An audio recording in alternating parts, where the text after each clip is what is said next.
Och pisken, den lämnar han i publikhavet, men nu kommer han för att ta emot publikens hyllningar. Per Nordström!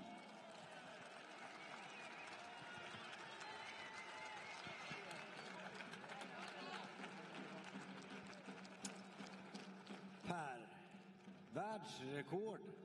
Ja, men det, vad ska man annat göra på en söndag? Vilken otrolig insats. Vad känner du inombords?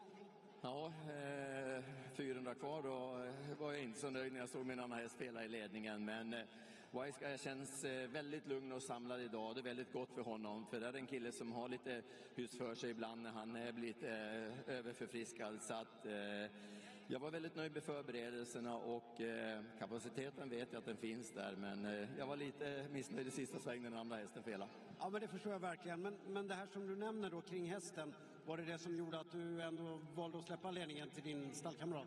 Ja, men jag visste vilken bra häst jag släppte ledningen till och förstod att Stefan skulle låta han löpa ut i sitt tempo. Då. Sen hann jag slänga några ord med Stefan här och han sa att hästen blev rullig in i sista sväng och där och så galopperade Eye of the Tiger. Vad tänker du sen i det läget då när det ändå handlar om en upploppsstrid som återstår? Ja, men jag hade ju följt med jättefint i draget där och när jag då fick rygg runt sista sväng då på storfavoriten och när jag väl vred ut in på upploppet så bara sög han tag i grejerna och avgjorde på ett väldigt säkert sätt. Hur var det över linjen? Fantastisk skön känsla så att det här vill jag väldigt gärna göra om. Du kastade ingen pisk då, men det gjorde du lite senare här. Ja, den tyckte jag kunde bjuda på som souvenir. Ja, det var de säkert väldigt glada över. Du har säkert hört snacket om Gino Strabligi, att det är Europas bästa treåring. Ni slog den och ni slog världsrekord, så det borde bara innebära en sak. Ja, den var Europas bästa treåring, men nu tror jag vi har klivit upp på tronen. En ny kung på tronen. Jajamensan. Stort grattis. Tack för det. Per Nordström alltså med Wiseguy. Och mycket glada ägare på det. Vi har väl en väldigt, väldigt glad ägare, tänker jag. Ja, han sidder heroppe på skuldrene af mig, så jeg tror, han er rigtig glad. Det ser så ut i alla fall. Vad tänker du om att er häst har slagit världsrekord?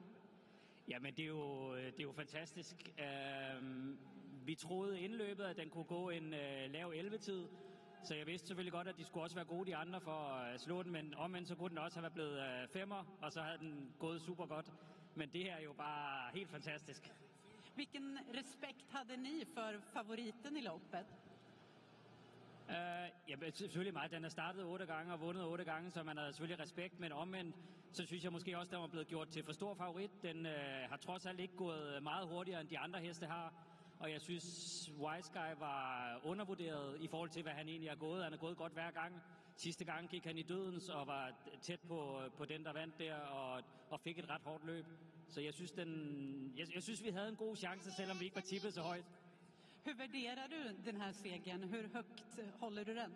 Världens som min häst. Er det din hest? Ja, ikke din. Jamen, jeg holder den her fantastisk højt. Det her, det er jo helt vildt. Jeg har også vundet store løb i Danmark med hoppedarby og forskellige andre ting, men det her er jo nok det største nogensinde. Vilka drömmar har du om Wiseguy? Jamen, det her er vel drømmen. Så, men selvfølgelig vil man gerne se dem udvikle sig videre, men det her det er jo fantastisk stort og bliver sikkert aldrig større. Njut av det här, stort grattis. Tak.